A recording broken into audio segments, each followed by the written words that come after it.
13 de abril de 1906, os membros diretores do Campo Grande Futebol Clube se reuniram em assembleia para decidir questões pertinentes ao futuro do clube. A reunião foi um desastre. Incapazes de entrar em acordo, 5 membros decidiram abandonar seus cargos de direção. Um desses membros era um médico formado em Harvard, de nome José Alvalade, que, sem conseguir lidar com o sangue e morte típicos da profissão, se voltou para sua verdadeira paixão, o futebol.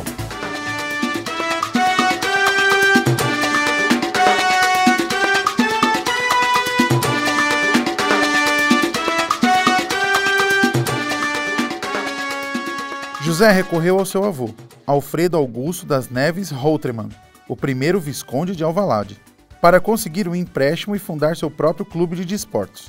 Foi assim que, em 1º de julho de 1906, o Sporting Clube de Portugal nasceu, tendo o primeiro visconde de Alvalade como presidente e José como sócio número 1. O Sporting, também conhecido pelo leão que lhe serve de mascote, é um dos 3 grandes times de Portugal, dividindo Lisboa com o seu principal rival, o Benfica, ou o time da Águia. Meu nome é Thiago e este é o Lusitânia, e hoje iremos conhecer a história de um 7-1 bem diferente daquele que amargou para sempre a Copa do Mundo de 2014 para nós brasileiros, mas que também mudou profundamente a história esportiva de Portugal.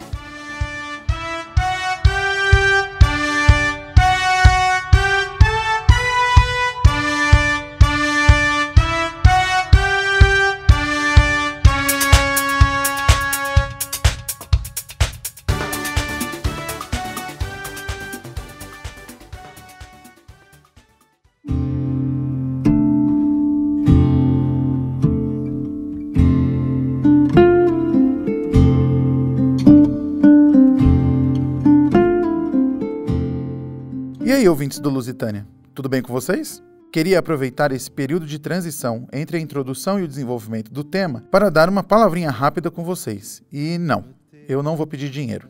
O Lusitânia é um projeto feito de coração por mim e pela minha esposa em nosso tempo livre. Não temos nenhum tipo de financiamento ou meios de financiar uma produção mais profissional. Fazemos esse podcast por amor mesmo e por vontade de dividir histórias e curiosidades sobre Portugal. Nosso desejo, no entanto, é de expandir a produção, profissionalizar quando possível. Por isso, mais do que dinheiro, o que a gente precisa agora é crescer a comunidade. Se você ouve o Lusitânia regularmente e gosta do que a gente vem oferecendo, indica a gente para um amigo. Podcast é algo que precisa ser ensinado para as pessoas.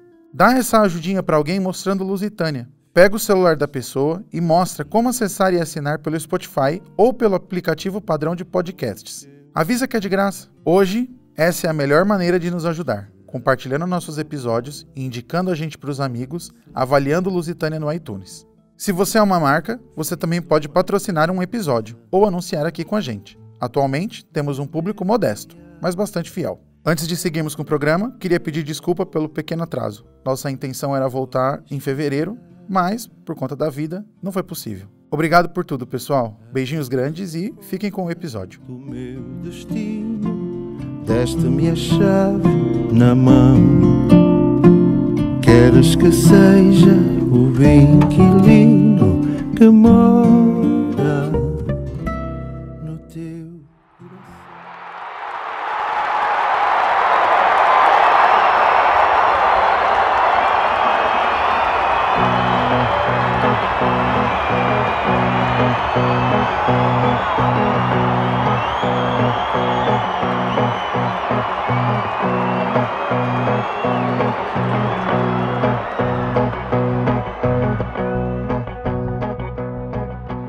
Quando me mudei para Lisboa, procurei um apartamento que estivesse próximo da Faculdade de Ciências da Universidade de Lisboa para facilitar minha vida de estudante. Encontrei um em frente ao estádio do Sporting. Nunca me importei muito com o futebol no Brasil, mas morar de frente para o estádio José Alvalade tornou ignorar o esporte muito difícil. O estádio hoje abriga salas de cinema e mercado, além de uma praça de alimentação, o que tornava quase impossível não o visitar sempre. Para além disso, era possível ouvir os jogos do meu quarto. Para completar, as cores do Sporting, branco e verde, remetiam ao time do coração da minha família, o Palmeiras, o que me ajudou a criar identificação imediata com o time do Campo Grande. Mal sabia eu naquele primeiro momento que o principal rival do Sporting estava a alguns poucos quilômetros de distância no bairro do Benfica. O Sport Lisboa Benfica é um time igualmente tradicional, fruto da união de outros dois times, o Sport Lisboa, time fundado em 1903, e o Sport Clube Benfica, fundado em 1906. A fusão desses dois clubes desportivos se dá em 1908 por dificuldades financeiras enfrentadas pelo Sport Lisboa. Os estádios do Sporting e do Benfica compartilham o mesmo endereço. Ambos estão adjacentes à Avenida General Norton de Matos, também chamada de Segunda Circular. É como se em São Paulo, o Allianz Parque e o Arena Corinthians estivessem a apenas 4,8 quilômetros de distância. Toda essa proximidade histórica nas suas datas de formação, além da proximidade física de seus estádios, já seriam suficiente para provocar naturalmente rivalidade entre os dois clubes. Mas em 1907, 8 jogadores do Sport Lisboa, um dos times que dariam origem ao atual Benfica mais tarde, deixaram o clube em busca de melhores condições de trabalho e salário. Foram parar no recém-formado Sporting, enfrentaram e derrotaram seu antigo clube em dezembro de 1907, inaugurando e sedimentando de vez a rivalidade que já dura mais de 100 anos. Há, pelo menos, 2 momentos importantes em que a rivalidade entre os clubes mudou o destino do futebol português, e o rei do futebol português foi protagonista de um desses momentos.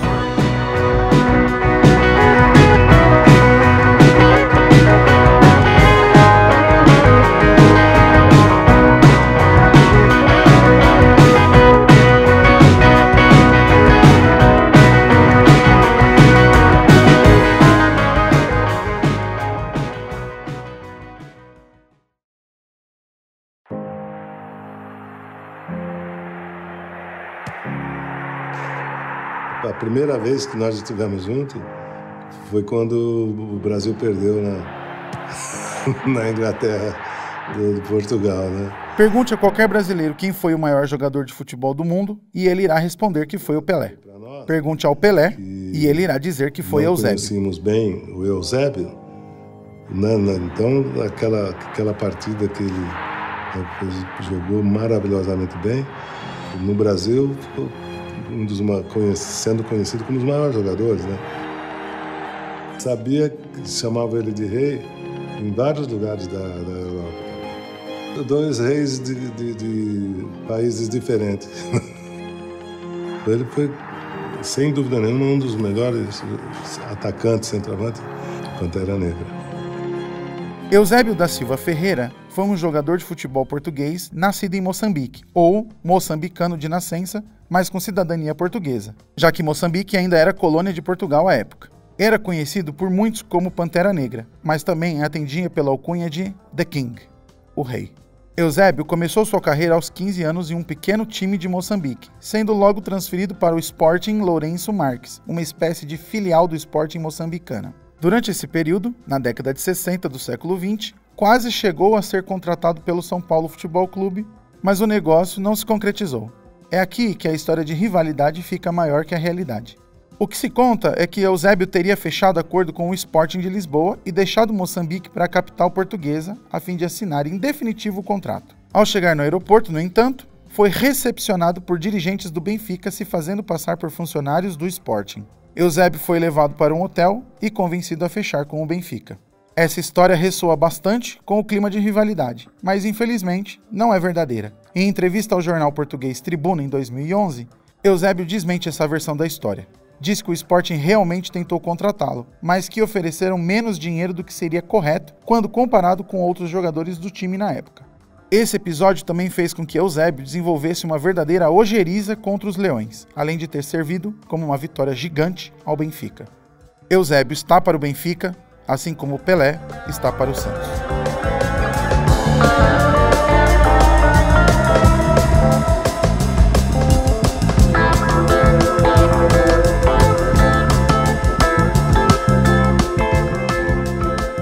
No Campeonato Nacional de 1986, o Benfica era unanimemente o melhor time em campo. Com efeito, o time da Luz venceu o campeonato com folga. Ao longo de todo o campeonato, o Benfica sofreu apenas uma derrota, mas não foi uma derrota qualquer. O jogo contra o Sporting em 16 de dezembro de 1986 parecia ser um jogo simples. Os Leões não estavam fazendo uma campanha particularmente boa esse ano. E, frente ao seu maior rival, parecia ser uma vitória fácil. Mesmo o gol marcado pelo Sporting aos 15 minutos, inaugurando o placar, pareceu não afetar o Benfica. O primeiro tempo terminou neste 1-0 para o Sporting e se esperava que na volta do intervalo o Benfica viraria o jogo e seguiria rumo a mais um título. Porém, não foi bem isso que aconteceu. No retorno do intervalo, o Sporting marcou outro gol pelos pés de Manuel Fernandes aos 5 minutos. O Benfica reagiu aos 14 minutos, marcando seu único gol da partida. O que se seguiu foi uma carnificina absoluta. Assim como no Brasil contra a Alemanha em 2014, o Benfica sofreu um apagão imenso depois de Mid marcar 3-1 para o Sporting. Então veio o 4-1, o 5-1, Manuel Fernandes, golo do Sporting. o Agora tenta 6-1, romper o Ceará, atenção, Manuel Fernandes, golo! Golo do Sporting, Manuel Fernandes, 6-1. E o 7-1. Muitas facilidades e o Sporting ali, é golo! É golo do Sporting. Incrível essa defesa do Benfica. Manuel Fernandes a fazer o 7-1, mas o que é que está a passar nesta equipa de Mortimer? De facto que ninguém compreende. O Sporting entra ali, até só ao luxo de falhar na primeira intervenção que o avançado do Sporting ali usufrui, de facto.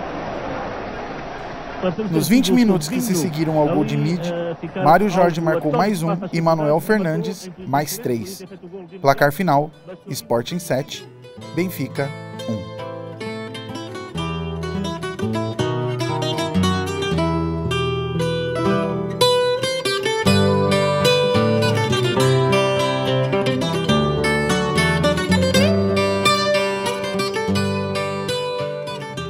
Essa foi provavelmente a maior derrota sofrida pelo Benfica.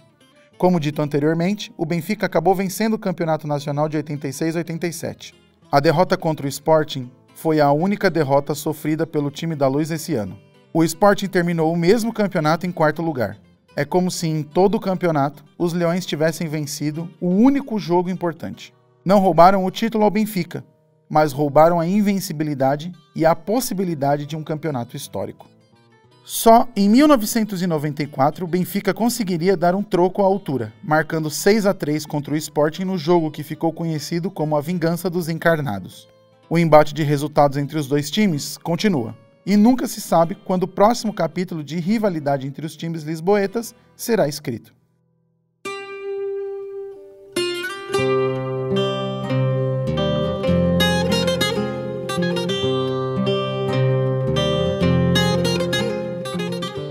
Lusitânia é um projeto de amor, feito em nosso tempo livre e sem financiamento. Se você gosta do nosso trabalho, considere espalhar a palavra nos indicando para amigos ou compartilhando nossos episódios em suas redes sociais. Nos avaliar no iTunes também ajuda muito. Roteiro, pesquisa e produção são da Vanessa Tavares. Roteiro e narração de Thiago Henrique Santos. Até o próximo episódio.